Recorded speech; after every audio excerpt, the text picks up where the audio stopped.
And we are live here from Motegi in our triple header in Japan of the next few weeks. Racing at tracks in Japan. This one's going to be exciting. This is the wild card race. This series being the Road and Plate Palmerack Golf Series. We visit road races and plate races, but this is neither a road or a plate track. Well, this is the oval version of this track. As qualifying is done, we're getting ready to race. I'm Joshua Coppernell, and I'm joined by Adam Kuhn. Adam, buddy, how you doing? Doing well. Excited to be back in the booth for this race tonight, Josh. I think this is going to be very exciting. This series is always a classic when it gets on these mile and a half tracks, and this is definitely a very, very unique 1.5 miler.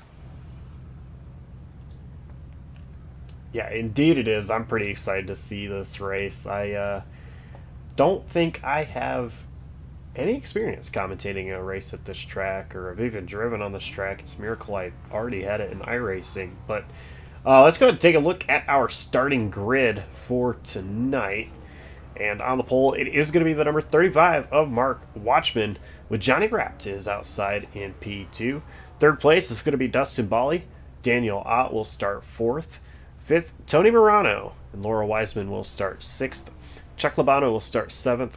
Evan Hupchak, 8th, Andrew White, 9th, and Sean Johnson will start from the 10th position. Sammy Stone is going to line up on row number 6 alongside Levi Powell in 12th. Joseph Klein and Robert Ropes share row 7. Ryan Campbell and Brandon Carter on row 8. Dylan Butler starts 17th with Mark Royce in 18th. Jay Bass starts in 19th with James Moore rounding out the top 10 on the rows. 21st, it's going to be Aaron Bray. Sean Campbell will start 22nd. Tom Wentz starting 23rd. Steve Vest 24th. And that's it. 24 starters tonight here at Motegi. These cars are rolling off the grid. And you know what I'm excited for? It's the fact that we don't have two of our best oval drivers here tonight, with Aaron Smith not here and Michael Kruger still yet to make his first start of the season. And that kind of opens up the door for somebody else to put their name in the category of potentially winning on an oval here tonight. Again, this track, it's not a super speedway. But I think these guys are going to put on a fantastic show. They're coming off turn number 4. It's going to be 25 laps here in the sprint race. The pace car is in. Drivers in the restart zone. The green flag's waving. We're underway here at Motegi. And we're going to have a caution.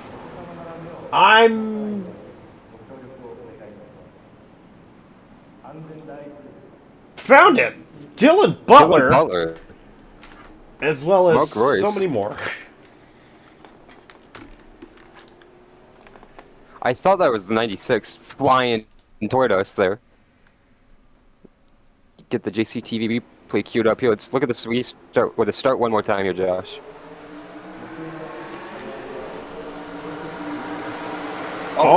Big smack up on the outside, and Butler was the victim. It started with Robert Ropst.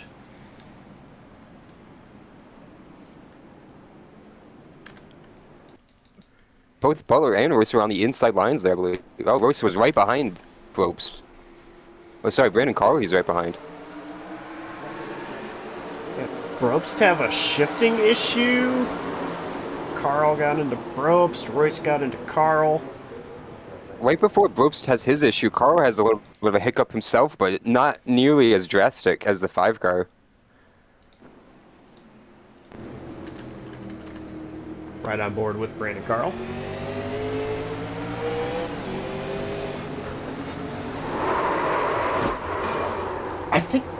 I think he was just trying not to hit him.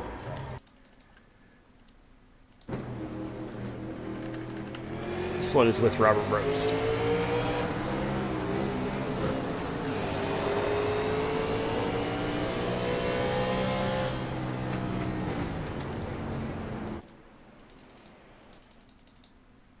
Well, saw the rev limiter flashing at him there a lot, Josh. Yeah. I'm going to say he just could not get it to go into gear at all. Just what a huge impact there for Dylan Butler right off the gate, crossing the start line, essentially.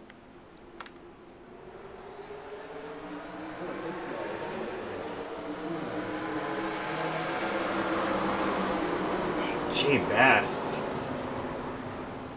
Getting so much damage in that, as well as Steve Vest.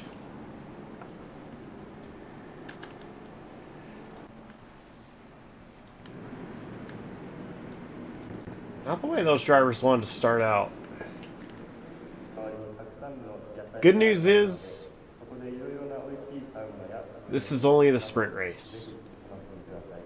We still have the feature to go. And these drivers also have a fast repair. So, you know, I personally hate using a fast repair. And if I have to use a fast repair, the last thing I want to do is use it as soon as the green flag drops. I want to save that fast repair the entire race if I can. Some drivers that are going to have to use it already.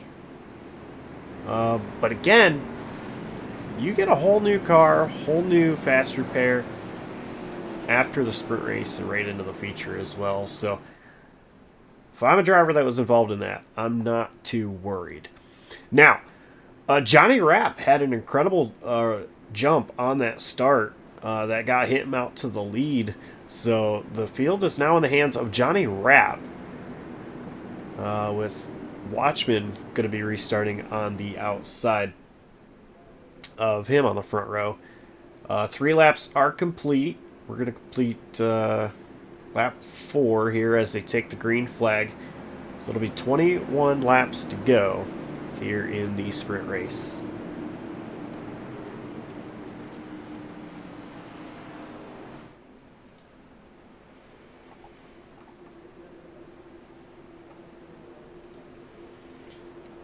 The field is working their way through turns 3 and 4, off turn 4 actually. And back inside the restart zone. Green flag is waving. We're back underway at Motegi. Clean all the way through the field into turn 1 this time. And you mentioned that launch Rapp got on the initial start. Really good one again. This time, he was 2 car lengths clear of Watchman into turn 1, but he's going to wash really wide here on the back straightaway. Great run from Mark Watchman. Daniel Ott right there as well. As Watchman's going to be able to dive it into turn 3. Rapp, I think, is a little too high. Ott able to cut it down low and get underneath. Rapp going to try to clear. They are 4 wide behind this. Complete mess toward the back end of the top 10.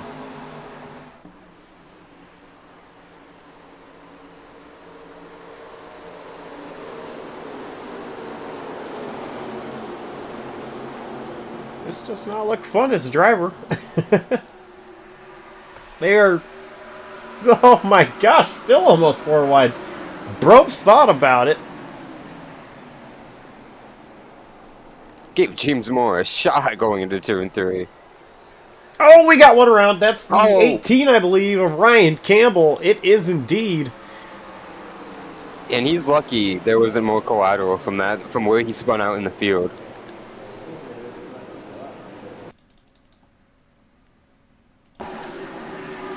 Take a look to see what happened to Ryan Campbell. Saw these guys fighting on the beginning of the back straightaway. 3 White's gonna dive it in really deep into turn 3. Oh my goodness. Great job by Ryan Campbell to lock it down.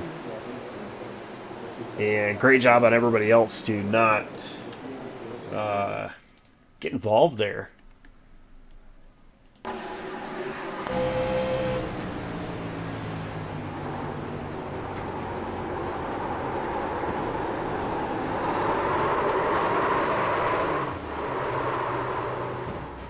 Wow.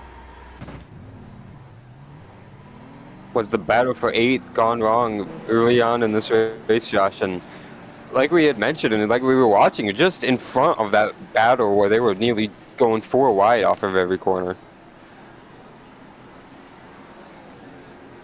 A couple drivers going to come down pit road. Yeah, that was really tight racing back there. So, unfortunately, it looks so foggy. So some camera angles are a little difficult to see. Kind of taking me back to Daytona a little bit. Not quite, but a little bit. Fell asleep in the grandstands at Daytona, woke up, and you're in Twin Ring Motegi. Yeah.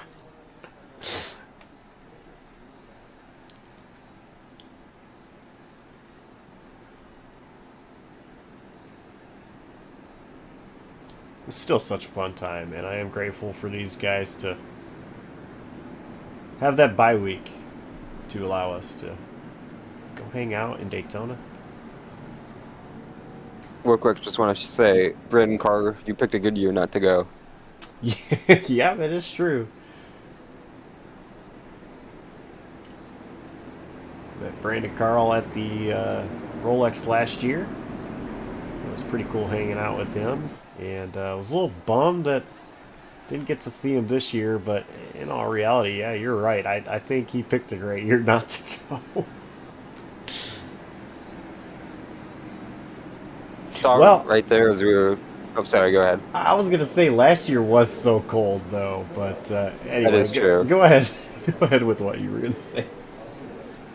As they were getting ready for the one-to-go signal there, Dustin Bawley pulled out in front of the field ahead of these guys. I wanted to mention all race so far. That paint scheme on that 24 with the Japanese lettering and little different logos on there. A lot different paint scheme than we usually see out of that 24 car. You know, I don't think I actually spent a whole lot of time looking at his paint scheme. And, of course, I'm not going to get a very good camera angle to really show it. But, yeah, you're right. That is actually pretty unique for what little bit that I can see. And I'm going to assume that, I don't know, it looks like the Sprite logo. Oreos, McDonald's. That's actually really neat. Great attention to detail. Wonder if he's going to carry that throughout this little Japan tour here. That'd be pretty cool. Maybe it'll inspire some other drivers to do the same. So we are getting ready to go back green. And it's out. 16 more trips around Motegi for the sprint race.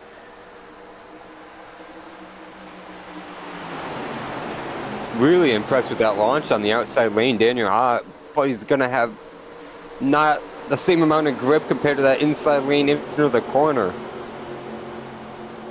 I'm so glad you mentioned it. I was kind of stumbling over my words I wanted to say in my brain, but yeah, that was a great launch from Ott, and so far able to stay out in front as we got Calamity in the back. Big crash. They're still wrecking. James Moore, Sean Johnson, I believe that's the 6. Yeah, Steve Vest. Looked like we had a lot more stacked up though, the middle of the corner. Maybe not. Maybe it was just these guys getting into it with each other. That camera's not gonna work. Nope. Ropes to the inside of James Moore. No, it's not that. Wow, what a send. Oh. What a drift. Oh, it wasn't. Wasn't meant to be. Hoop jock. Big hit. I hate that that was so zoomed in. NASCAR on Fox. I promise we are not NASCAR on Fox. Oh, man. We had a few drifts there. Pretty far from Tokyo, but...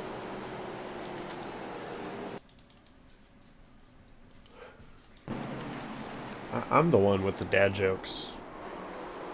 Well, if only the 32, or excuse me, James Moore, the 12, was able to save it and keep it as a drift, then we wouldn't have had a huge wreck. But driving these cars, I would have wrecked on the start, so...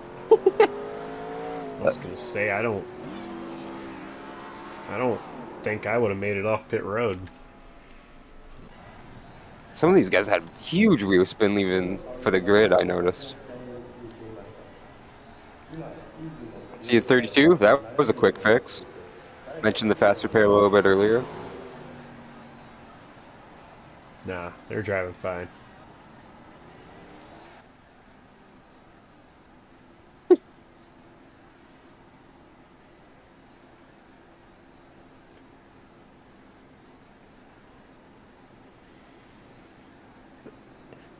This track is just so difficult, Josh, with the sweeping wide corners for these types of cars. That is, it's you just don't know where the grip's going to be. It's just every time NASCAR actually raced here, it was just always around the bottom. Maybe you can get the groove working up a little bit on the outside, and we kind of saw that on that restart. But a lot of the times, it's going to be like what we saw in the initial start, where you just fade away.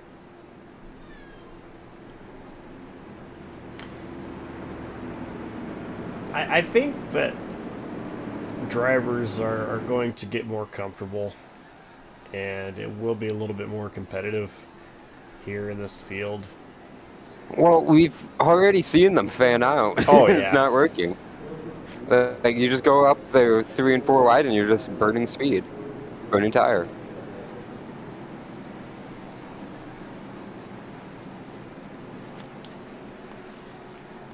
Lights on the pace car are out, and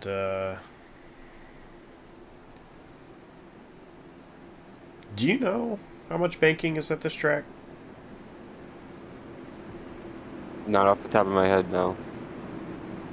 20, 23, 25.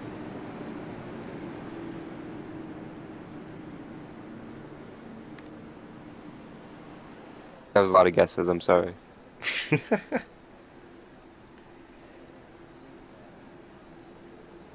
I thought you had it. I'm trying, but Wikipedia is being mean. 10 degrees. Oh. I was way off. And that was really easy for me to find. Took like 5 seconds. Kids and their internet. Pace car is going to be coming off turn number 4 here in just a moment. We're going to be 12 laps to go here in the sprint race. They are inside the restart zone. Green flag's back out. This time, Watchman was on it. Did not allow Ott to get a great jump on his outside.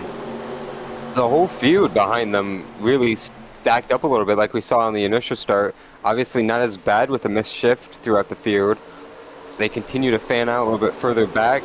Watchman going to try and pull a little bit of advantage.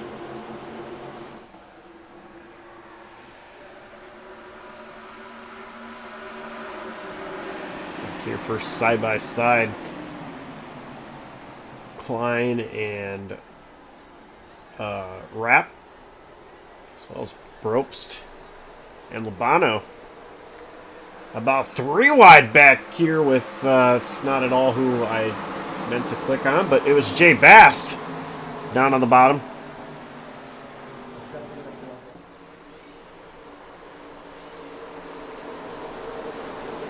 Oh my, some of these guys in there. Lines around here.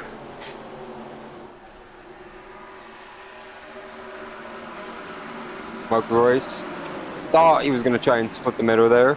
Said he's going to get under attack big time from the 65.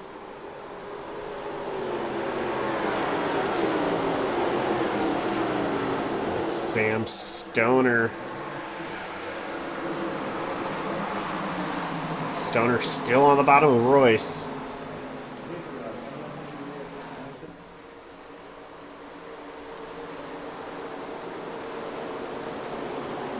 Robert Brobst. Well, yeah, Brobst had a big move toward the inside of the 52. Washed up big time there, Josh. Gonna allow Chuck Labano here to the inside.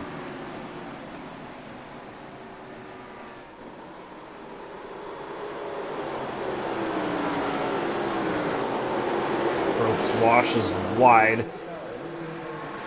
Andrew White is currently in that 10th position, which of course will be the invert spot. But he's got Levi Powell all over his back bumper.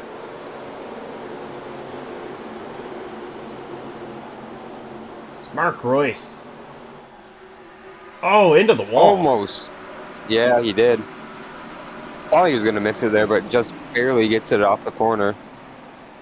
Brandon Carr almost send it 3 wide there on the bottom. It's going to end up moving Hoopchak up through the center there. Going to be able to do it off of the corner? No. Still all over that corner panel of Hoopchak is Brandon Carl. Brandon Carl wants it bad.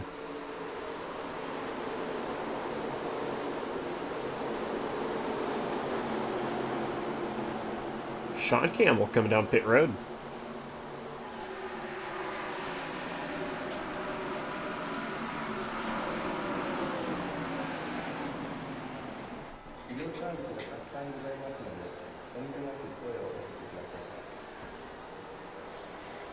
Leads really stayed about stagnant half a second between Watchman and Knott, but Dustin Bally is not letting on Watchman run away at all. Neither is Morano. Tony Morano in 4th place. And how about Laura Wiseman? Wiseman is really good on the plate races. This one, of course, not a plate track, but we got a yellow. Oh, no. Mark Royce is going to tow with a big impact. Oh, Brandon Carl! Oh, my goodness. I was so focused on Royce, and I just happened to see Carl sliding. So now that I actually know who to watch for here. Man, those were big hits. Oh, what a slide. Hard into the wall and catches Royce and... Yeah, who was that third car?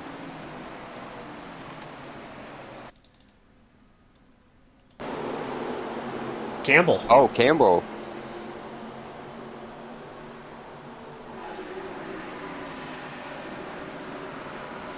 Fresh out of the pits and right into an incident. Right into his lap, too. Nothing he really could have done there for Ryan Campbell.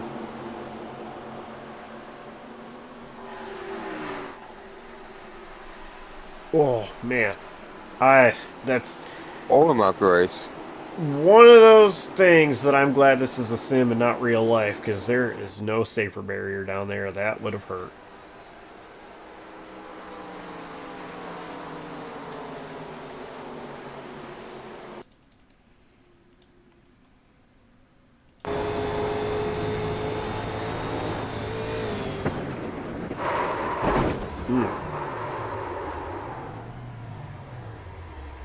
Even by the time we got to that onboard, Josh, the 77 was done. He was in big trouble there. He was sliding for a long time, it looks like. Oh, yeah. Actually, I should have went to his onboard, too.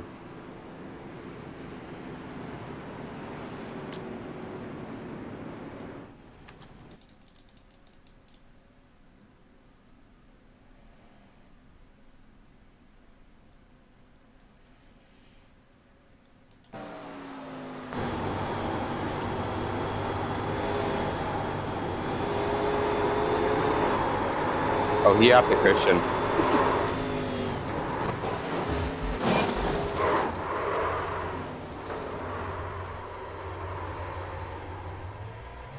When he lost grip, it went big time. Throttle too soon? Too much throttle at once? I'm not really sure. I mean, these cars are so much more powerful than you know what we're used to seeing today. It's easy to do that today, but I can't imagine, you know, driving one of these.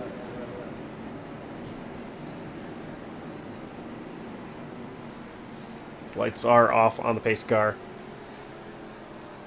So we are going to go green this next time by, and it's only going to be 3 laps to go. Gonna be a little bit of a shootout, maybe a little bit of a brawl here to the finish. Mark Watchman has done a pretty good job at staying up front. Daniel Ott also been hanging tough with Curious Watchman. if he's gonna be able to have a launch like he did a couple restarts ago and stay even with Watchman into turn 1. Tell you what, if Watchman gets going like he did that last time, I don't think I can. But, you know, the one thing with Watchman is just in the couple of restarts he's had the control, I've noticed he's kind of switched it up a little bit, which is a smart thing to do. You never want to, you know, go in the same place. Keep the others guessing. And that last time by, Watchman, he caught everybody sleeping. Let's see what he does here. As we're back green.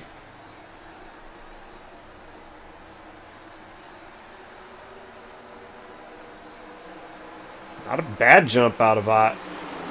But Bali also got a really good restart. Bali gonna get clear of Ott.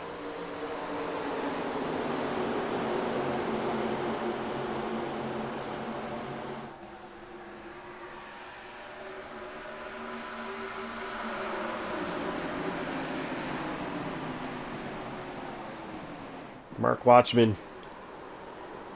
It's a couple of car lengths of a lead over Dustin Bali. He's coming to 2 to go.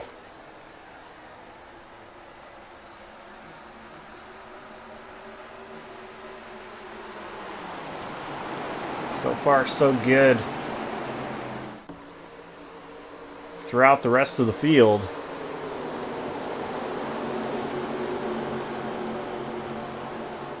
Bali is trying. Bali got really wide on exit. I think that kind of cost him a little bit of speed here down the back straightaway. Huge run into turn 3. He proved me wrong. I thought he was going to be tight, or he was tight off of 2, it looked like. He did a great job, did Bali. White flag is out. There's some bump drafting back there. The race for the win is on.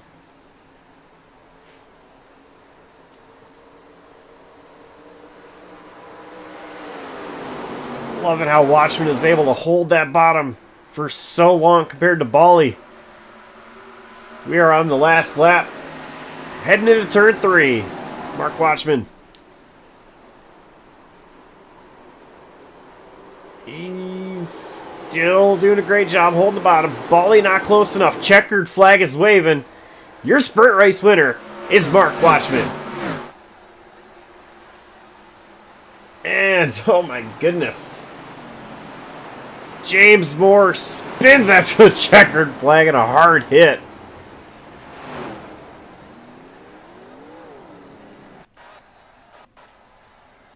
How about that for Mark Watchman, though?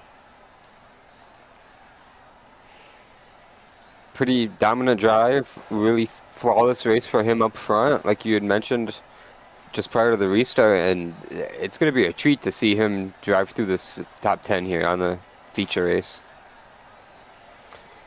Indeed, it will be. We're going to talk to him in just a moment. But first, I want to remind you that Palm Rack Golf delivers classic styles and a modern fit that allow you to that allow you to move seamlessly from the office to the course to hanging with friends and family. Visit palmratgolf.com today to browse their collection of fine golf apparel, including polos, pullovers, pants, and more. That is palmratgolf.com. Let's go ahead and talk to Mark Watchman. And hey, Mark, it's boys up at the booth. What a win there in the sprint race. Oh my gosh, I can't believe it. This league is so tough. I thought it would take at least like 2 or 3 seasons to be even talk to you guys. You did pretty good out there in the sprint race. Up front, it didn't really look easy, though, at all. Kind of walk us through how that race was for you, especially with all the consistent slowing down and going with all those restarts.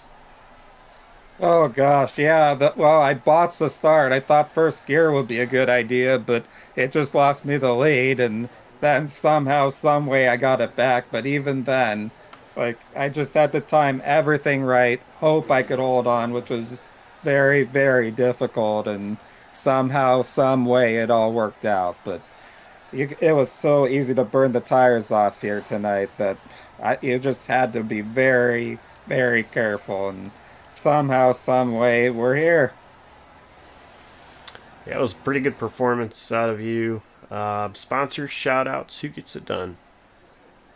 Yeah, oh gosh. You guys, thank you for broadcasting this. Dustin and everyone that puts Road and Plate together. Team Frito Sport, TW3 Liveries, SimLab, Nizumi Studios, Sim Gaming Expo. Make sure to be there in September. I went there last year. It was amazing. September in Chicago. Do not miss that. I'm sure there's a lot of people I'm forgetting, but thank you guys. This is amazing. All right. Well, congrats on that sprint race, and we'll see how you come up through the field in the feature. Thank you guys. That was Mark Watchman, winner of the sprint race here at Motegi. And just like that, we are all ready for the feature event.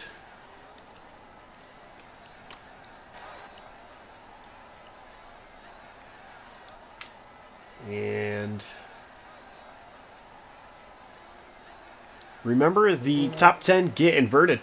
So Mark Watchman is going to have to come from that 10th position. And on the pole, it is going to be Robert Brobst. Samuel Stoner will start second. Chuck Labano in third. Laura Wiseman fourth. Joseph Klein fifth. Johnny Rapp sixth. Tony Morano in seventh. Daniel Ott eighth. Dustin Bally ninth. And Mark Watchman in 10th. Everybody else starts where they finished in the sprint race. And this one, it's going to be a 50-lap feature.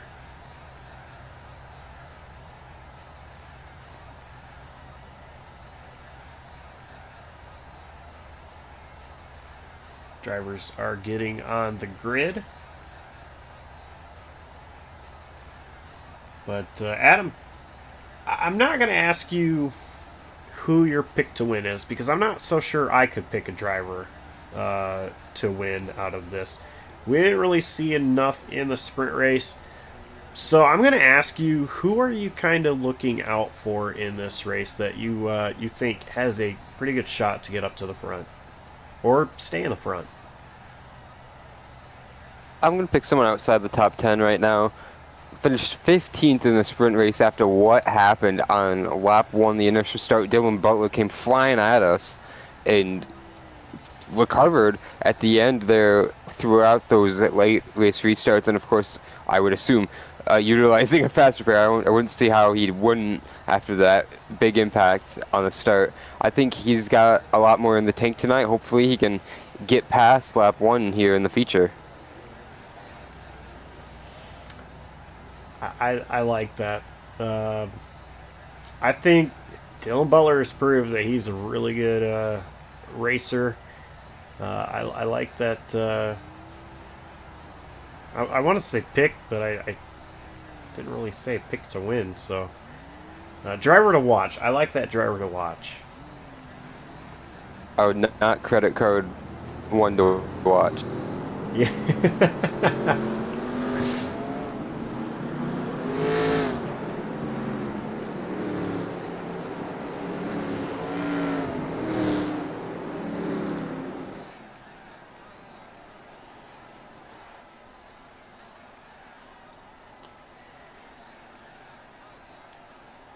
I think Dustin Bally is going to be somebody to watch. Dustin is all around a great racer on the road courses, on the ovals. He's always up front, and I'm not really sure what these guys are doing right now. I think getting into the double file formation, but I really think that watch that 24 car. It's going to be coming. His late race surge was awesome to watch. Oh yeah.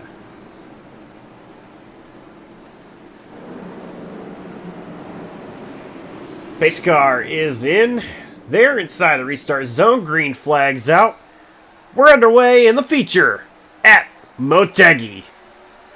Saw a lot of wheel spin on that initial start yet again. Daniel Ott got either booted out of line or spun out of line with the wheel spin. Samuel Stone is side by side into turn one. He's going to wash up there already.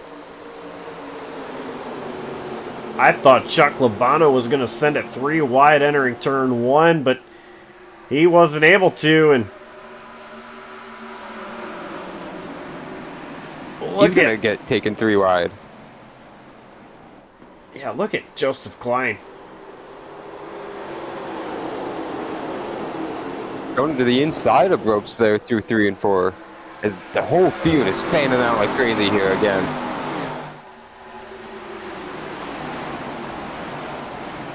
Yeah, I think we got rid of the fog.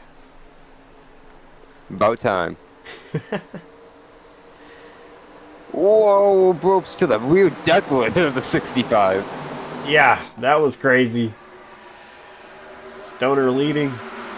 Just ahead of Brobst. Stoner up a lane. Brobst washing up. Diamonding the corner.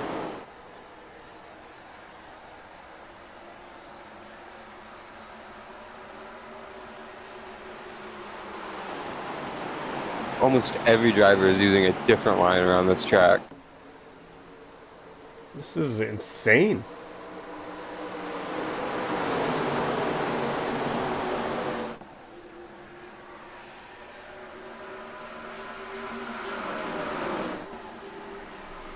Watchman up to 4th as you're highlighting him here. From the 10th my. starting position, looking back at Bally with a dive bomb on the outside on Chuck Labano. Not able to make it work. He's only gone up 1 spot, Josh. He looked like he wanted to make up all spots right there the way he entered turn 3, but I think had way too much momentum that he started washing up the track and had to slow it down. So yeah, you mentioned he's just hanging right there on the outside of Chuck Labano, and he's not really made any progress at all. Meanwhile, just a few cars ahead of him, Watchman getting blocked all the way to the turn 3 grass, trying to make this inside move work on Joseph Klein. He did get to the inside barely.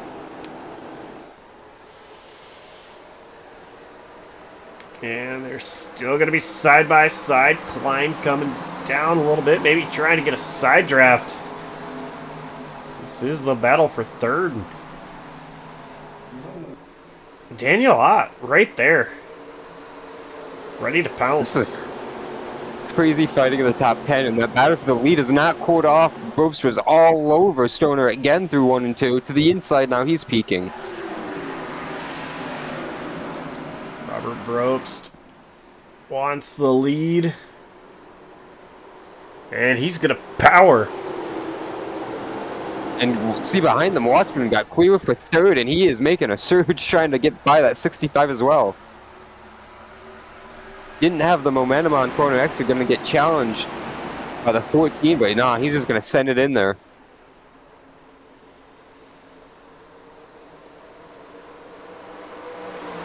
incredible. Watchman 10th to 2nd. 5.5 laps. Yeah.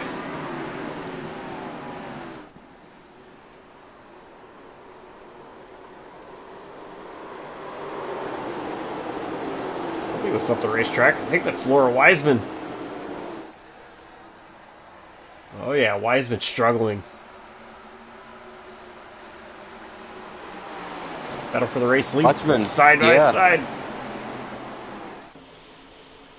Probst really gave him the inside line there, going down the front straightaway, especially the entry into turn 1.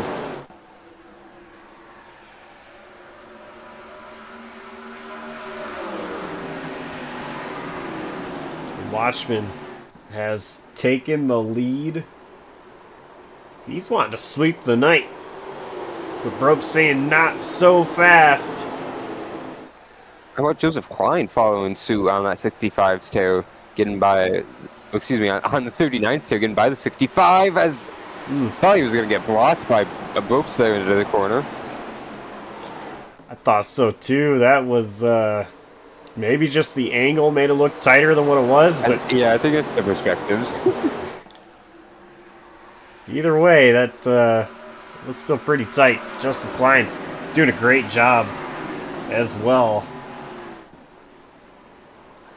Just behind them, Daniel Ott, we saw him get moved out of line on the initial start of the feature after a pretty good sprint race a little bit earlier.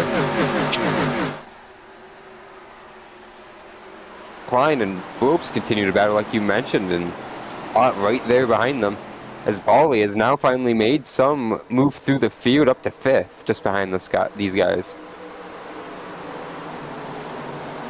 Yeah, and one thing that I'm very curious to know is Watchman overly driving his car, getting up to the front so quickly where Bali might be saving a little bit as far as tire goes? Is Bali actually going to get into 4th place? But Probst went so wide there.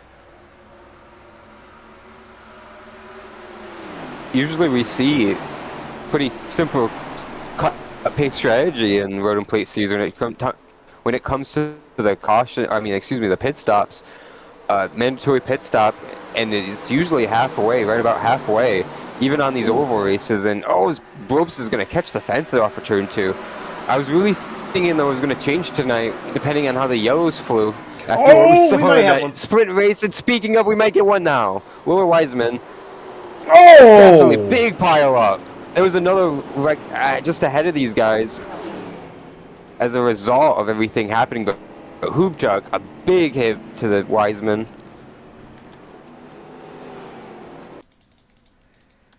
I noticed that other spin too. I'm not sure who it was. Blimp camera still not catching Johnson much.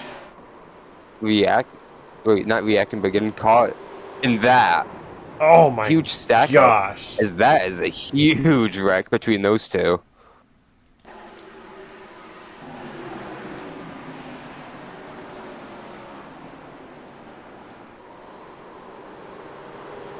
James Moore. There was somebody else that was sliding ahead. I think we're going to have to use the blimp Flew in there. And try to yeah, they figure it flew out. in there.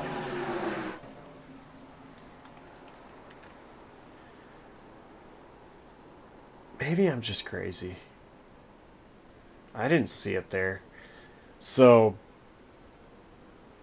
yeah, I'm not sure. I think it might have been the 12. James Moore. It's going too far back.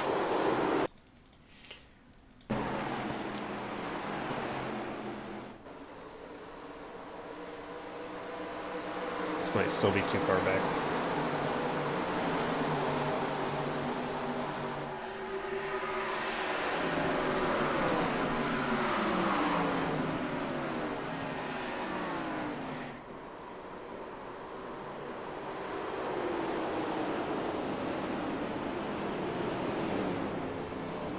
Oh my goodness, Aaron Bray.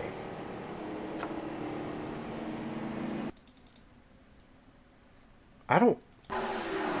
We're watching the cockpit on this one.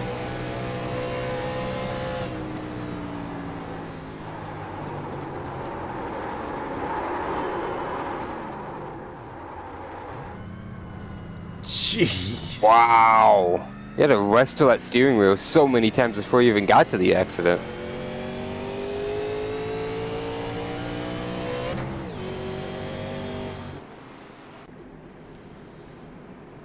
Or while we were looking at replays, Josh, we had a lot of pit stops. Believe everyone came down here.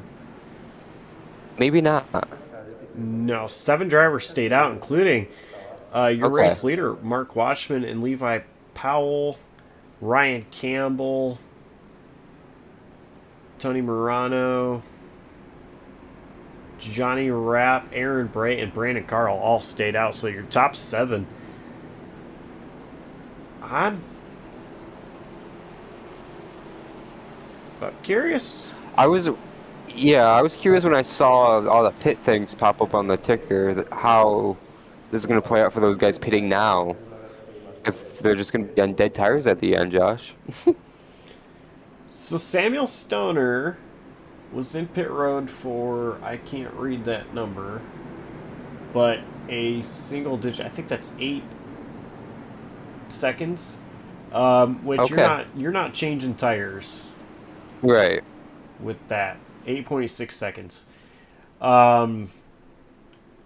So that to me, fuel only.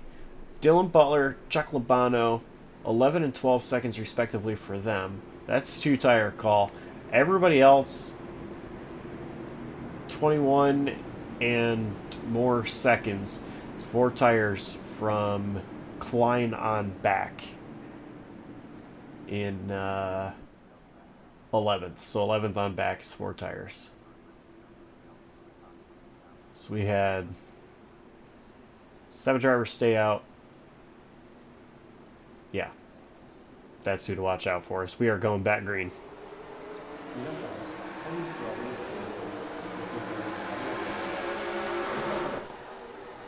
Levi Powell did not take off at all, and it really stacked up the entire outside lane there.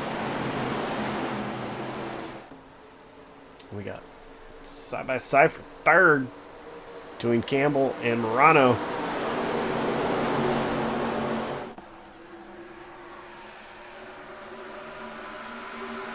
Tony Morano going to get the advantage there down the straightaway, but Campbell's going to send it here into turn 3. Oh my goodness. Wow, they are fanning out. Every time I look back there on the restarts, it just reminds me of a Fontana restart.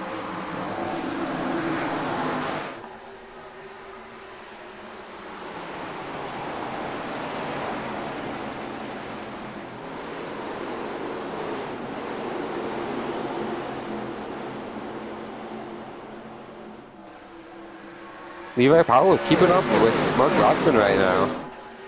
Oh, we got to spin James Moore again. Hoopchuck again, is that? To the inside Wiseman ball for Wiseman. also. Oh, they're still Ooh. wrecking.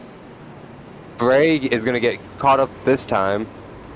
There's still big carnage somewhere. Chuck Labano looking at his pupils. Yeah.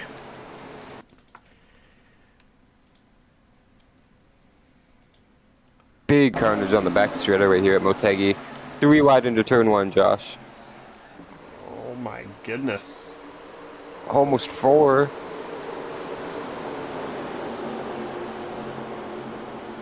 Moore just lost it. Got slammed into by Hoopchuck. Looks like Wiseman spun out in the back, just blocking up. And these were big hits down here.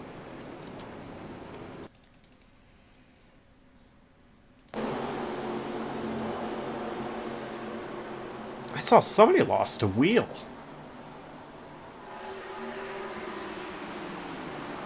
Okay, maybe it wasn't a wheel. It's actually the front bumper there that I noticed. A lot of debris on the racetrack. And then...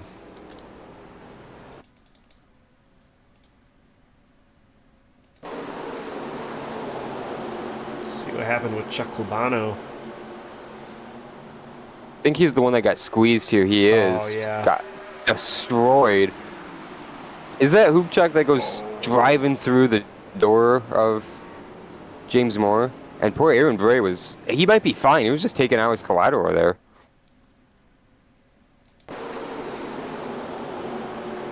Pretty sure that was Evan Hoopchak. We'll take a look at him as well.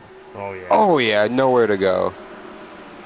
Wow, was the 3 white. Holy cow. He had a bunch of evasive maneuvers there to miss this.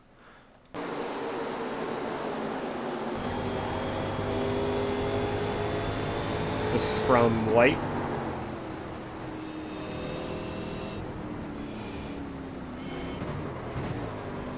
Oh, jeez. They just kept wrecking.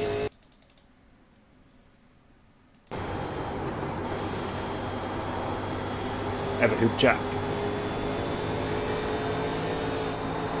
Oh. Oh.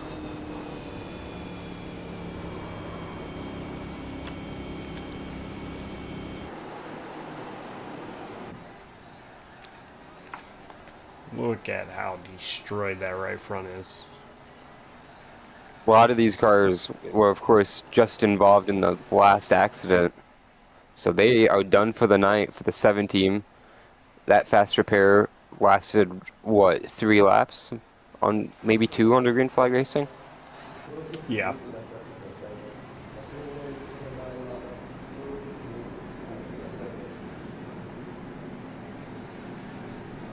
Get ready for the restart here, Josh. I am very intrigued on this strategy up front. What is going on in terms of the actual race? Because Levi Powell was able to hang tight right there on Mark Watchman, who has been lights out the best car all night. He's been the one to watch, man. Couldn't tell if he was just trying to, obviously not coast, but just back up to the pack and drive as, you know, as fast as he needed to, not as fast as he can go.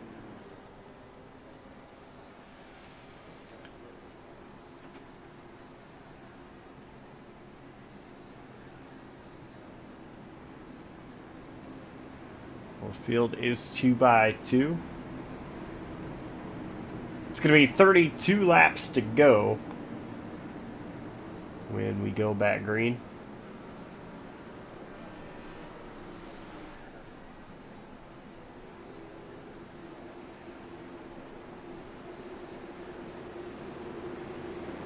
At the line, 18 laps will be complete as they are off turn number 4, pace car into the safety of pit road. We are back under green. Another big jump by Watchman.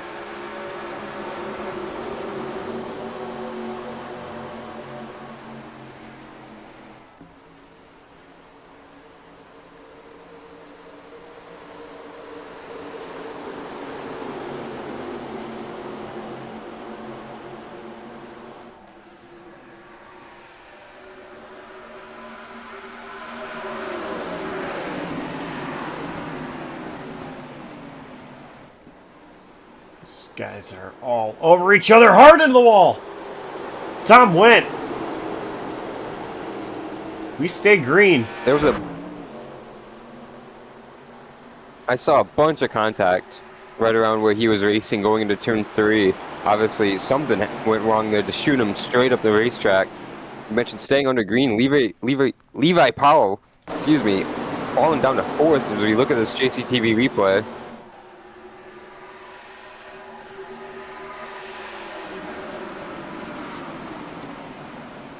Big sends wow. from a couple of guys, and he just might have lost the groove or got scared of the dives as we have a caution.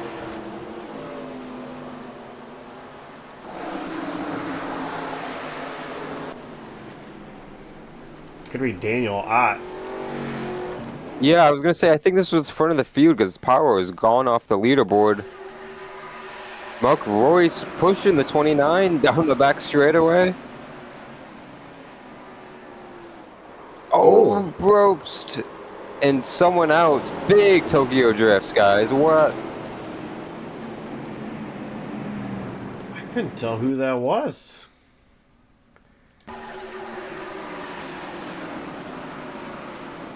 I saw him blind because Power is still very clearly still on the leaderboard. Oh, Morano, who kept going and is in 6th position still. What a save by Tony Morano. Is that everyone just checked up in turn 3?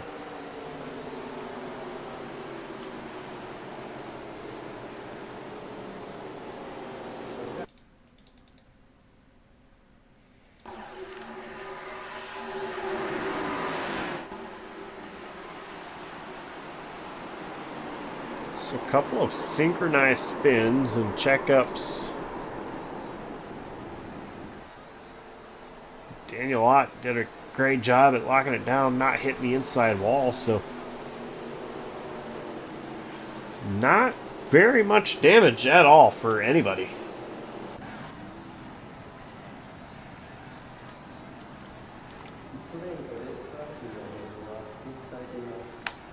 Drivers come back down pit road. Your top 3 still have yet to come down pit road at all. Watchman, Campbell, and Powell.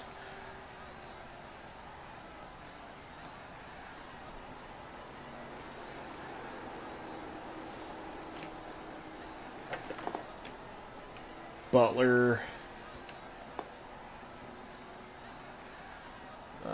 2 tires. And Bali, first one on those fresher tires compared to everybody else.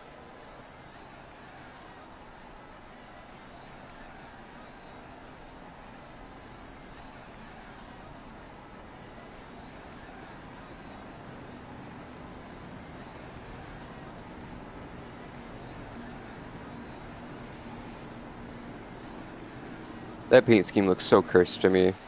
Earnhardt scheme with a Sabco number font. Or Sabco number style.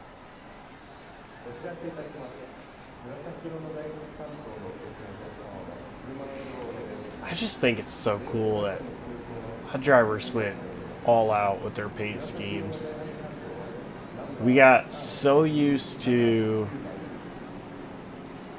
drivers with paint schemes in their previous car, the ARCA car. We introduced a new car, and drivers went all out. I mean, just throwbacks or making them look retro. It's very incredible. It's thrown me off a lot. Still getting used to it. But I'm enjoying it.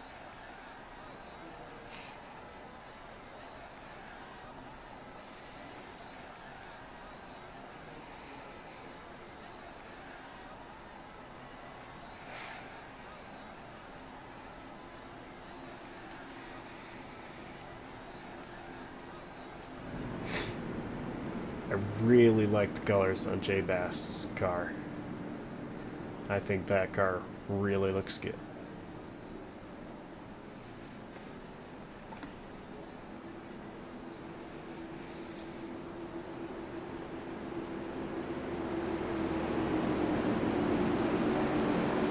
His car is in. We're going green. 27 laps to go. Swatchman gets another great jump.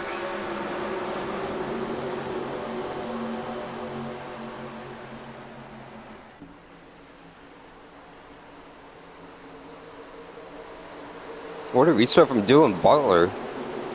Restarted 4th, jumped to the outside, and made a pass in the outside lane. Not quite able to clear Powell, but he is by the end of the straightaway, but the 30s was going to send it right back into the corner.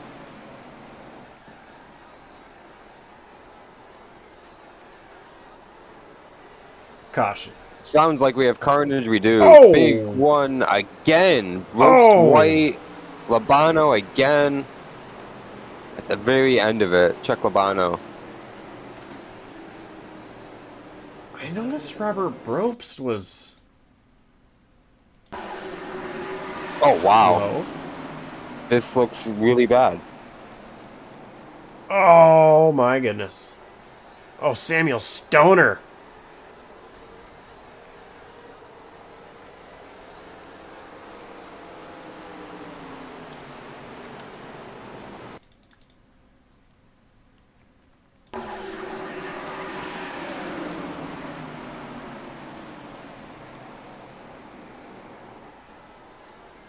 That was a huge send from the 5, honestly. And couldn't keep up with it, it looks like. Yeah, I heard a lot of carnage, but I was not expecting to see this. yeah, no, not at all.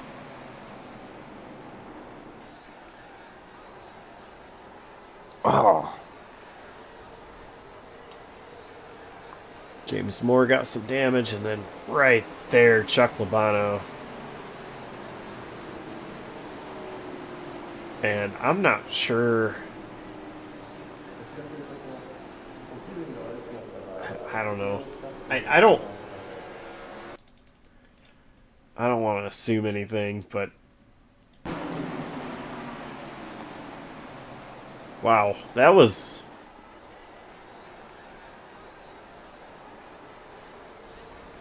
James Moore getting some damage. It was very aggressive.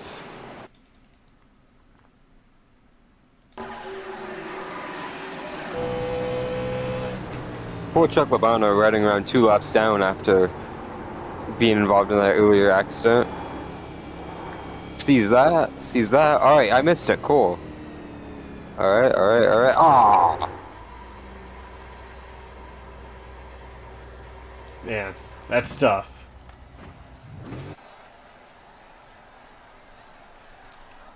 We had Mark Watchman finally come down pit road while we were looking at those replays, Josh, and lead over to the 18, who's still yet to pit today in the main event. Only driver that has yet to come down pit road.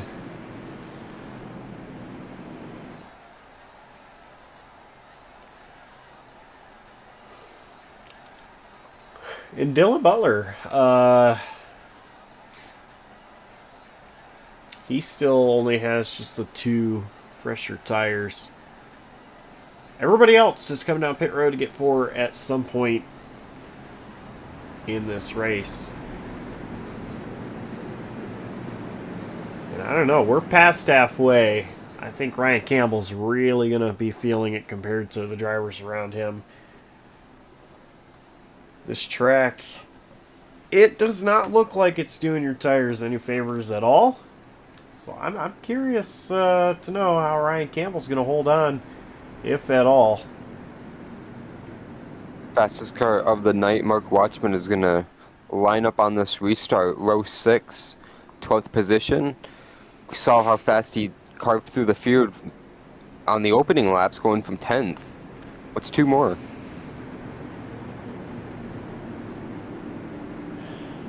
I'm telling you, these drivers are getting antsy, and laps have they're coming down. I think it's going to be harder.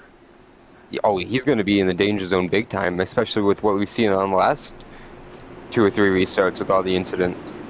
It was clean for the first half of the race, mostly. Q and Kenny Loggins.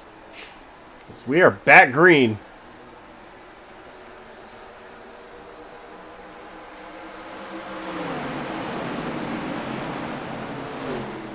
Campbell not going to be able to stay out front as here comes Dylan Butler.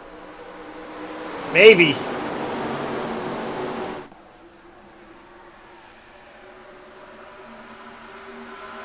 Even with just the 2 right side tires, Butler is the only one that really, so far, I've seen make passes like that on the outside. Not able to make the pass yet. But what he was able to do on the last restart was really impressive. Couldn't quite do it there off of forward, to be able to stay alongside the 18 there.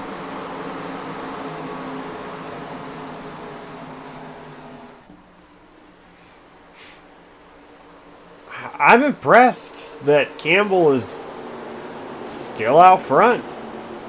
Butler's there. Butler's going to take a peek to the inside. He does.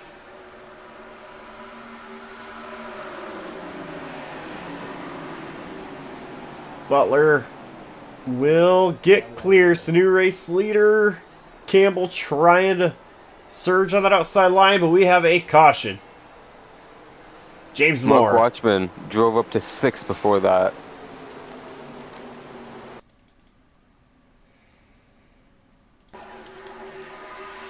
Speaking of Mark Watchman, see how we got a few of these positions, at least one of them. Oh my no! goodness. What is with the drifts tonight? Oh, that's not a drift, that's a spin out. On the 30, on the 29? Yeah. Yep.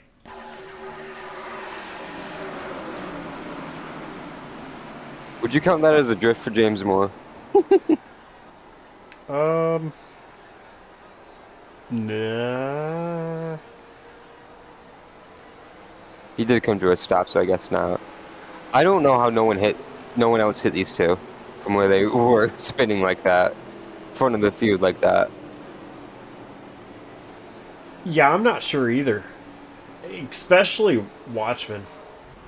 Actually, I want to watch that from his cockpit.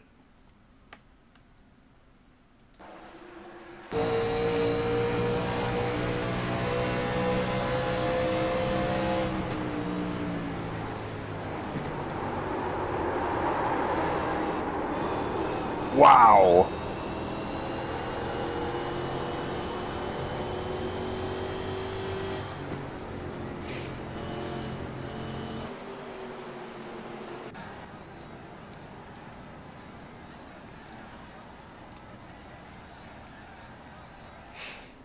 Yeah, that was insane.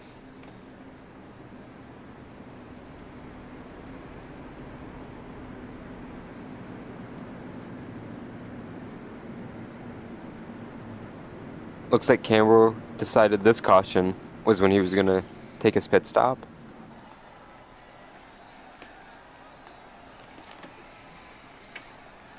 It's going to have the freshest tires compared to everybody else. However, there's a very small difference. They've had a lot of restarts on these tires, but not a lot of green flag laps. Yeah, yeah.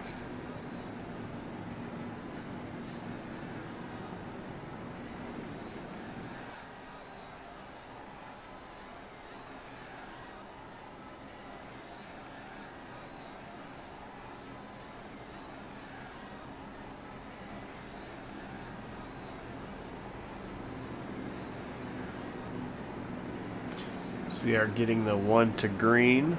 The lights on the pace car going out.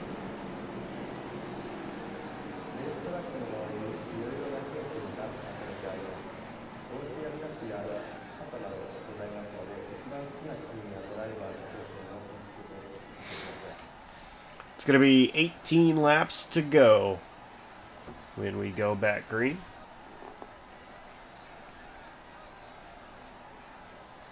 "31 laps complete here in the feature so far.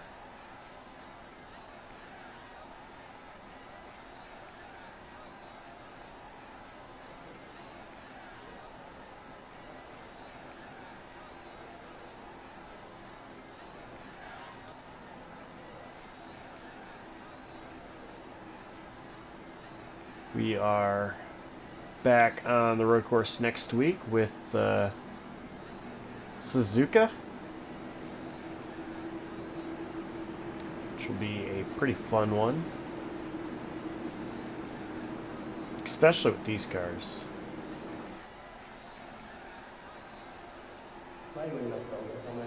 Base car coming back to pit road. Green flag is waving. We're back underway. A big jump by Butler.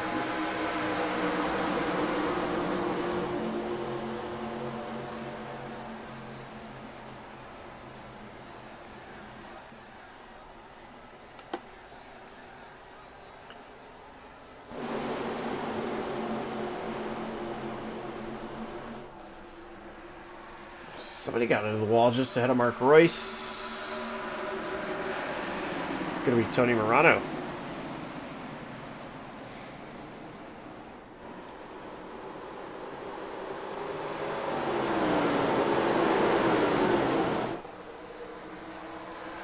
Dustin Pauly in second place. He's got Justin Klein right behind him.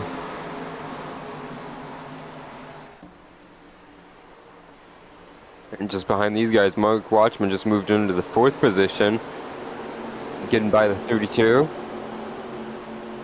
Joseph Klein got a big run there through turns 1 and 2. He's going to get right back to the back bumper of Dustin Bally.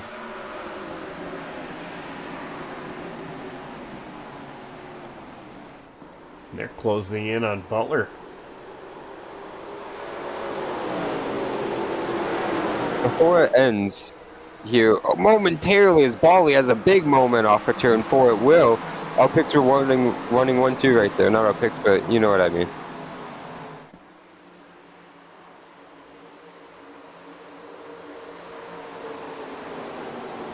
Bally just able to sneak into line there in between Klein and Watchman. That was kind of a hairy move to do in the middle of the corner.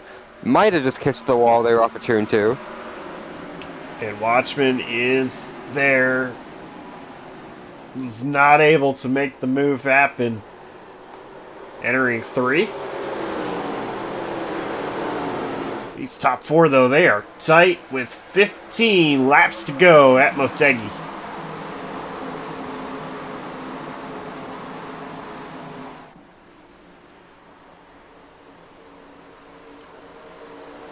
Powell and Johnson side by side behind Watchman. Watchman, though, is there. He is underneath Bally.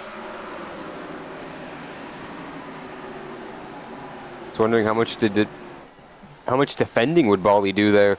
Didn't really do a lot of defending on corner entry, but through the center of the corner, he's holding a tight line compared to what we've seen rest of the night with guys running a lot wider there. Bally had a great run on the exit of 4. Almost was able to get back clear of Watchman, but Watchman does a great job entering turn 1. So Watchman gets the pass complete over Dustin Bally and is now in P3. He's got Klein and Butler right ahead of him. Can Watchman complete the drive? Klein to the inside of Butler. That's going to hold up the 39 just for a split moment there.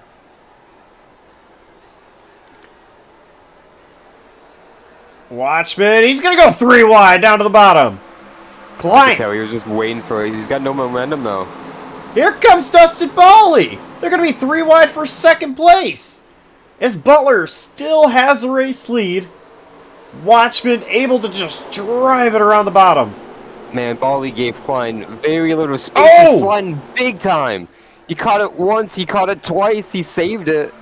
But Bally really crowded Klein, and that compromised both of them. Opened the door for Watchman to do this on the end of the back straightaway.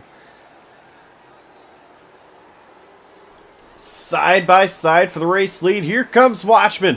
Here comes the whole top 10. That's true, too. Still side by side, but I think the advantage to Butler, or I'm sorry, Watchman. I heard some calamity. Yeah, I did in the too. We got a back. caution. I have no idea. Now I do. It's Mark Race. Let's see how it started. Man, those guys were racing so hard for the lead. It brought everyone back. Battle for P10 right here. Samuel Stone and Michael Royce. Oh! That could have been really bad if he didn't catch it the first time. It still was not pretty, but he caught it once. Oh my gosh! A few of those guys flew by, just barely missing, with him backing up the track.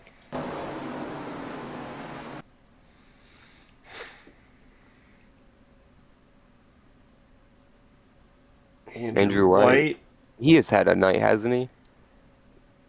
I can't tell who that was. Tom Witt, I'm guessing off the ticker. Oh my gosh! What the? That was Tom Went. So we're gonna watch from his cockpit view. A couple things here. Yeah.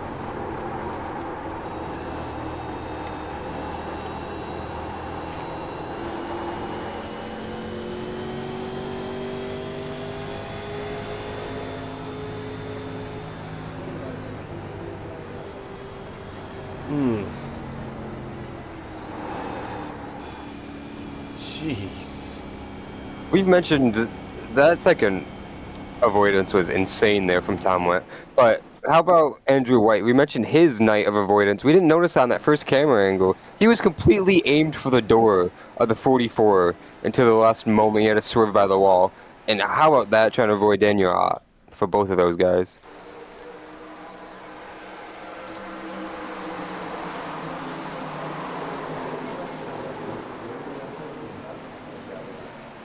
Oh, Who was man. that right in front of Daniel? Because they just got bailed out on the first save there from Marco Royce. Hoop check. No, I'm sorry. He's Jay out. Bass. Jay Bass. Wow, just barely missed Mark Royce, and if it wasn't for that first correction, he would have taken the hit and ride that Daniel out just went on.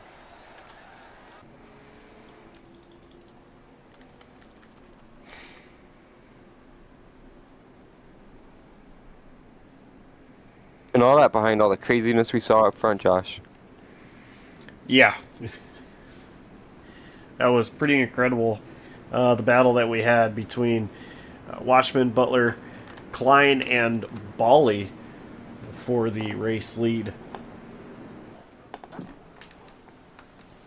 Watchman was able to come away with the race lead, and he's got the tires with the best advantage. Or, well, the least amount of used tire, rather. His tire's still 17 laps sold, but 17 is a whole lot better of a number than 31 when you're talking as newer. 31, of course, for Dylan Butler, excuse me, which, by the way, was, that two-tire call.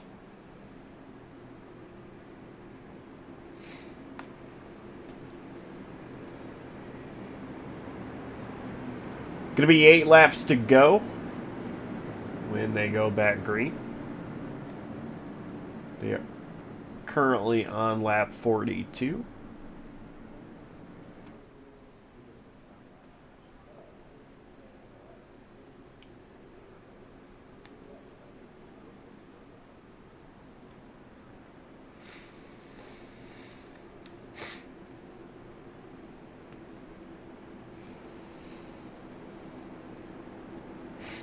Field coming through turns 3 and 4.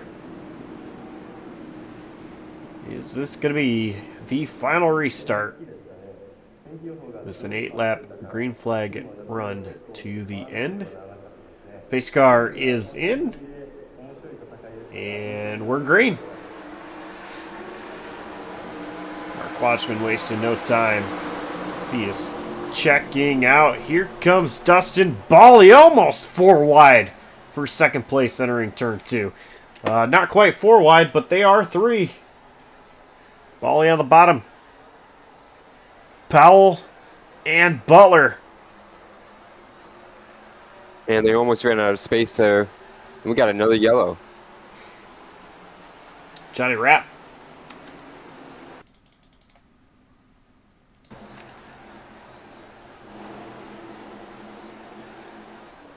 Trying to get underneath Aaron Bray, right behind Tom Witt. Oh, no. I've never seen 3 cars spin themselves out like that before. And Mark Royce, big hit to the wall. Excuse me.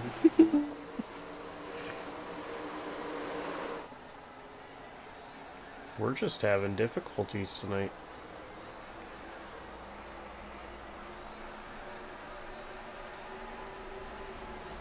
Oh my goodness. Wow. Well, when you've had the night the 44's had, and you start spinning out like that in last, pretty sure he just gassed it up, as we'll find out here.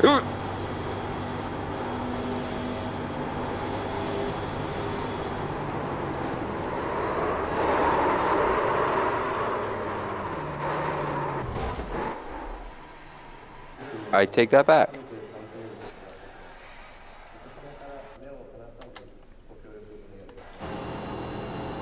I think Mark Royce is ready to leave this track and never come back again.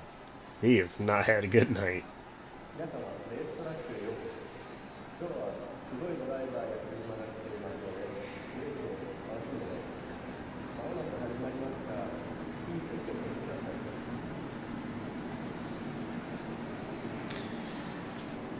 We're going to get the green with 4 laps to go. The lights on the pace car are still on. And so again, I mean, do we get the 4 laps to the end?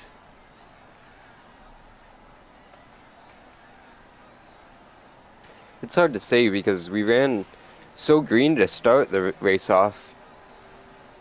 But of course we had all the issues in the heat race. Damn, I'm sorry. All the issues in the heat race and a lot of the issues in the last half of this race. It's tough to say. It's going to be really competitive out there, of course, like we've seen all night. And the back of the field is going to continue to be a hornet's nest the way this track grip is.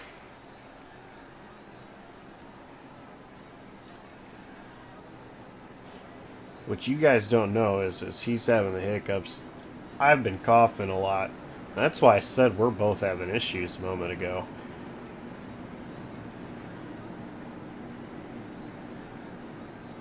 I would get them in the last 10 laps. I don't think my coughing has gone away by any means. I need a drink and I don't have access to anything right now. But I think the lights on the pace car are going to go off. I'll be able to get that drink pretty soon.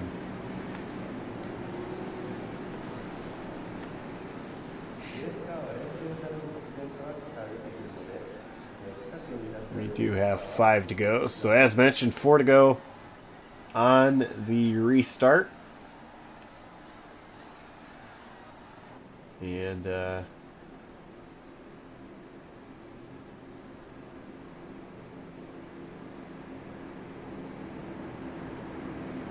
you know, the air temperature, it is a pretty nice 67 degrees Fahrenheit with a track temp of 70.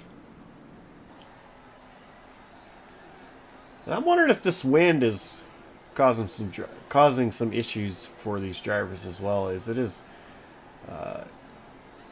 pretty much a headwind going down the back straightaway at 13 miles an hour.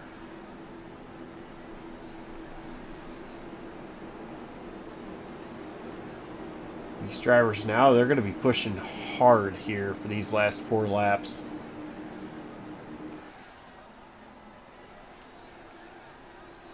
If we're able to stay green for the pace car is in. They are inside the restart zone. Green flag's back out. Here we go. 4 to go at Motegi.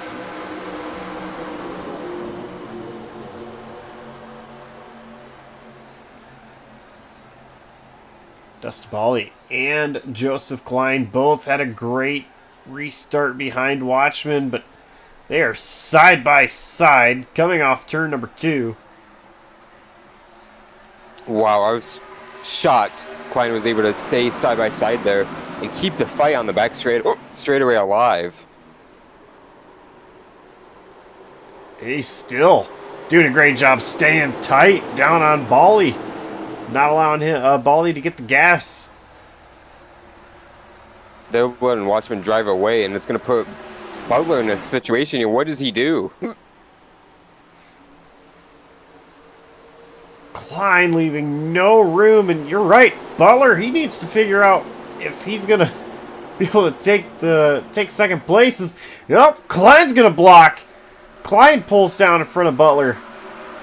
Butler takes a peek. Klein. Wow.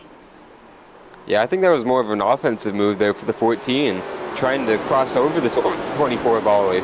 I agree. That's exactly what I thought it was too, but oh, Butler's going to get to the outside of Klein. Now that was blocking. Yeah.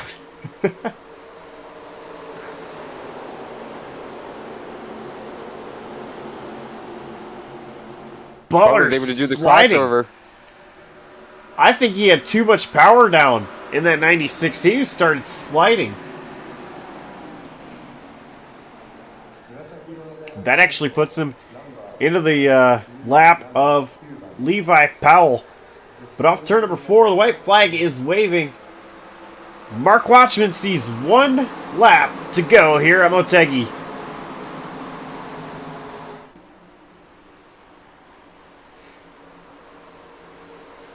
He was the fastest driver that last time by.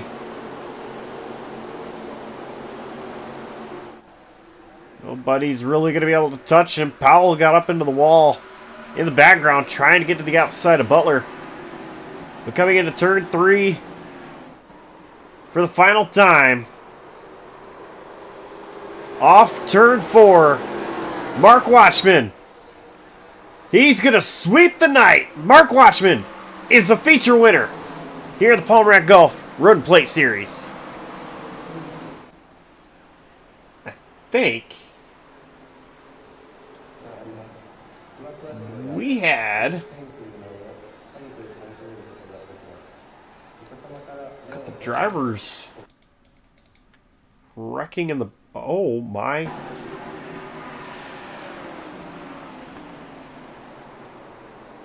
What in the world happened?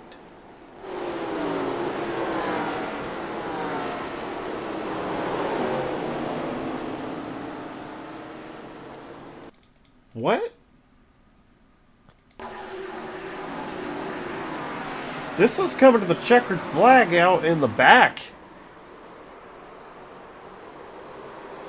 James Moore gets into Sean Johnson. Sean Johnson is up in the wall. And then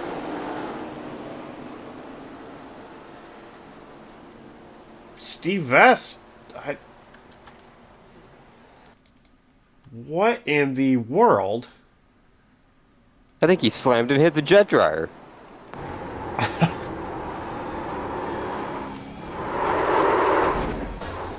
Oh, did he lock the brakes up actually?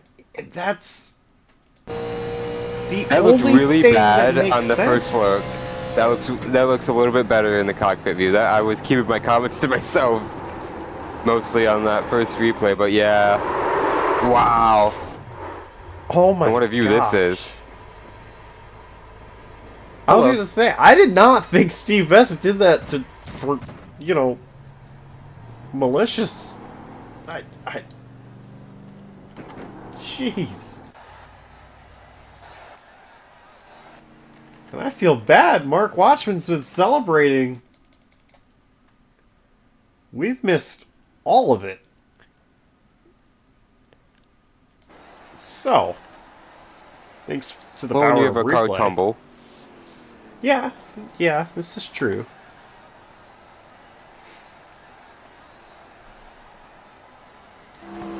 But pretty good donuts here for Mark Watchman. Pretty good job burning it down here.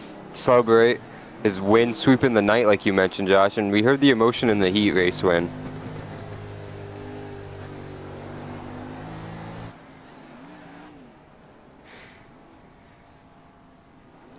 Yeah, I'm excited to hear what he has to say after winning this feature event.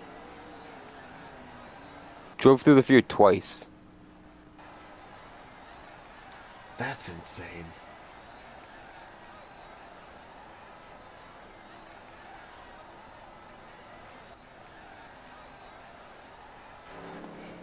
So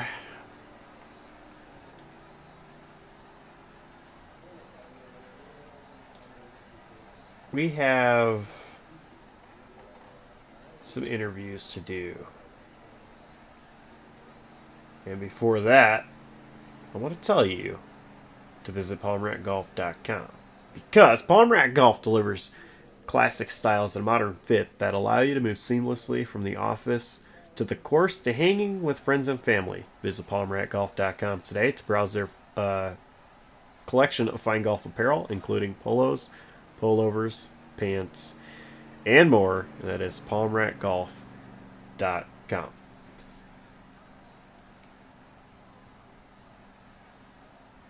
So,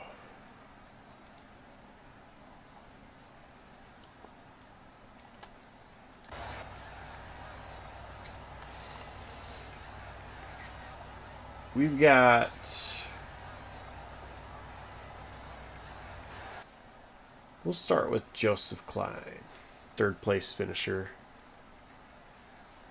Actually, we'll start with Dylan Butler, our fourth place finisher. And the reason we're going to talk to Butler is because Dustin Bally has allowed Butler to have the spotlight.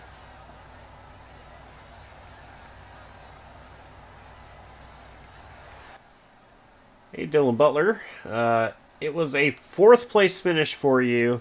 So not that podium, but still a great finish. You did a great job staying up front. And it looks like, according to my telemetry, a little bit of a different strategy call as well. Only taking 2 tires, from what I'm guessing. A lot of different strategy calls overall, though. What was it like out there for that 96 with, I guess, 2 tires? Yeah, I took rights on like lap 10 or like early on in the race. It handled great until I got in dirty air with, I don't know, 12 to go. And then it was a dump truck, but it still handled overall better than it did with worn out 4 tires, in my opinion. So,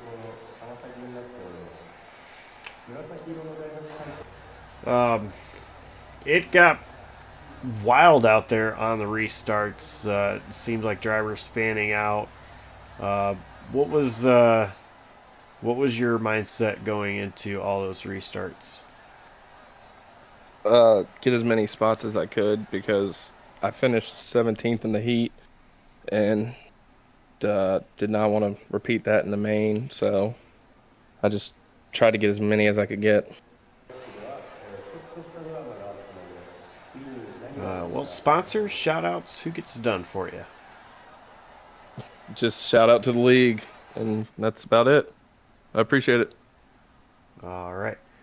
Well, congrats on the fourth place finish, and we will see you next week. All right, thank you. Actually, you won't see me next week, but thank you. I'll be right. at the Daytona. I'll be at the Twin 125s. But all right, thank you.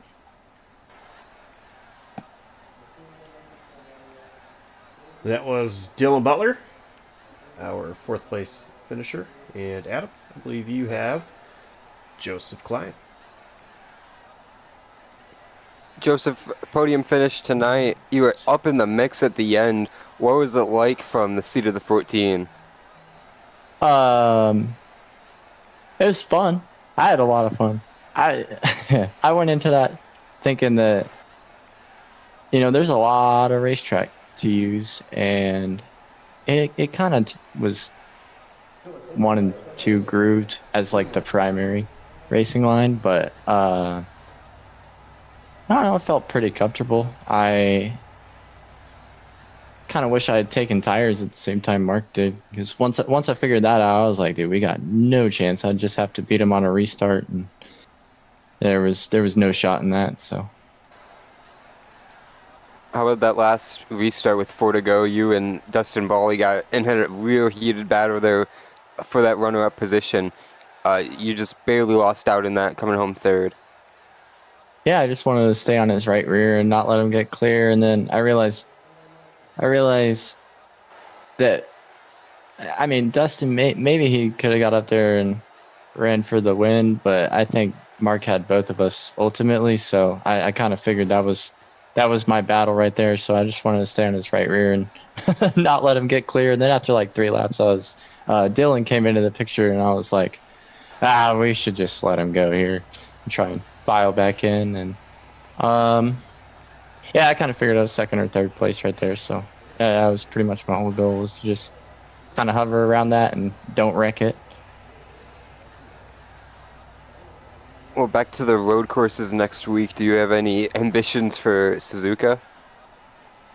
I was just asking Mark where we were even at next week, but Suzuka, it was like, get me out of Motegi.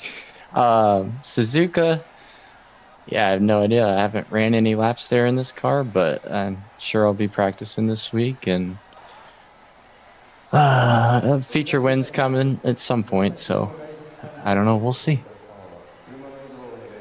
Hopefully that's the case for sure, and good luck at Suzuka. We'll be watching. Appreciate it. Thanks. Thanks, guys. That was our third place finisher tonight, Joseph Klein. Final step of the podium after that battle late, like we mentioned with Bali. And now, Josh, I believe you're making your way down to victory lane. Indeed, I am. Mark, you said that you didn't think that it was going to be right now when you won. When you took the sprint race win, how about the feature? Oh gosh, I thought starting 10th, just something was going to happen where I wouldn't be able to make any momentum, but somehow it just early on I was able to make the moves I needed. But then I almost wasn't sure when I pit if that was the right time, but thankfully the tires were just good enough where I could get back through the field. I definitely did not expect to do that, and it sure wasn't easy, but it's good to see you guys again. Absolutely. So you made your way through the field twice, coming from 10th to the lead and then coming from 12th to the lead. I mean, after you did it the first time, when you were back in 12th on that restart, trying to do it again, were you just thinking, okay, I did this once, granted from a row higher than I am now, but, you know, I can do it again? Or what was kind of the mindset at that moment? Oh, just trying to do what I can, knowing I have the newer tires, but at the same time knowing anything could happen. Just kind of just trying to get through the field as cleanly as I could, but at the same time knowing that something could happen in front of me, there could be contact, just trying to preserve the points as well, because I definitely want to have a good points day more than anything. And a win, 2 wins is a big, big bonus. Bali, Klein, and Butler were battling in front of you for the lead. You were able to get up to them, and it was you four drivers all battling for the race lead, and it was starting to get really wild out there. So being behind those three, were you worried at all that they might get a little bit argy-bargy, as we'll call it, or just trying to stay in the right mindset to get around them as quickly as possible? Just trying to keep it clean. Like there was one point earlier in the race where I think Ott and Moore got together and spun, and it was almost like, the Matrix slow motion because I was so close to being involved in that wreck, but somehow the racing gods kept me from that. So when I got to those three later on, it was again just trying to get through as cleanly as I could. Klein definitely gave me a huge, huge run for it, as well as Bali, but somehow, some way, I got through clean. It was definitely not easy, though. Yeah, we actually did watch the onboard of that double spin right in front of you that you were just talking about, and it did not look pretty. But great job getting through that. Great job just overall on the night, getting a sprint race win and the feature win, and coming through the field twice in the feature. So floor is yours. Sponsors, shout outs. Who gets it done for that winning number 39 machine? Oh gosh, thank you guys for the awesome broadcast, Dustin and everyone involved with Road and Plate, Frito Sport, fantastic teammates that do so much. Sim Gaming Expo in September in Chicago. Do not miss it. It's going to be amazing. Nizumi Studios, DeWars Caddies and Fine Shoes, Sim Lab, Sam Maxwell Customs, and I'm sure I'm missing a few people, but just thank TW3 Liveries for making me this awesome number 39 scheme, and just everyone that just makes this all possible. Appreciate it. All right, congrats on the win, and we will see you next week. Thank you guys. Looking forward to Suzuka. That was your race winner, Mark Watchman. And let's quickly take a look at the schedule. We already know it's going to be Suzuka on the 12th. We head to the right side of the schedule, followed by Fuji Speedway. And then we get back on the high banks of Daytona International Speedway towards the end of February.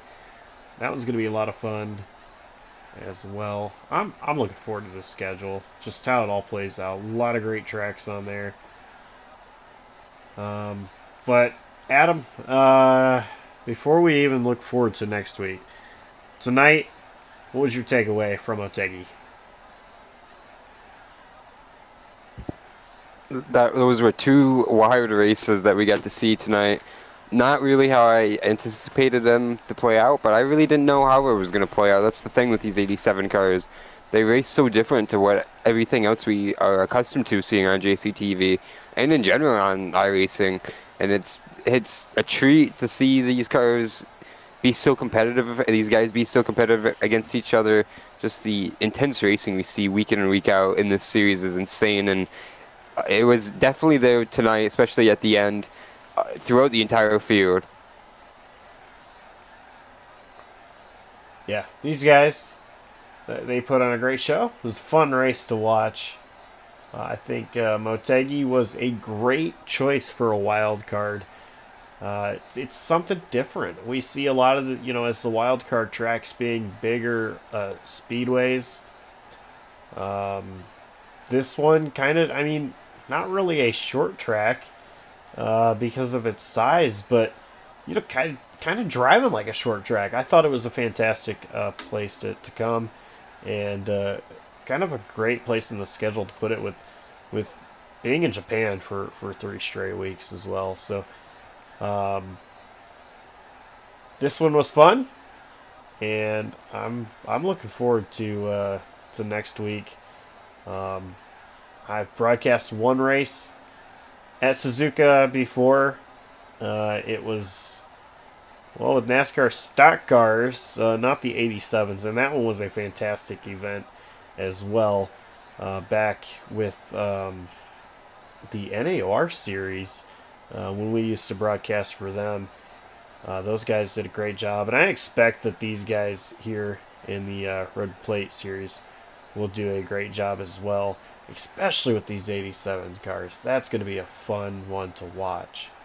Oh, absolutely. I'm not sure what layout they're using, but if they're using the old NASCAR layout next week, it's going to be a treat watching them dive through the shortcut and then up through the S's is going to be awesome. Yeah, I'm not really sure what it's going to be, but it's whatever it is, it's going to be a fun show. It might be. These guys like running the full course of different tracks. It might be the full course. Even better then. Even better corners on that layout. So we'll have to find out. It's going to be a fun one regardless. But that's going to do it from us here at Motegi. Mark the Watchman sweeping the night. And what an incredible wins it was for him. Adam, thank you as always for joining me in the booth. And on behalf of Adam Kuhn and the entire outstanding crew right here at JCTV, I'm Joshua Copperl, signing off, saying so long, stay safe, and we will see you next time. Take care.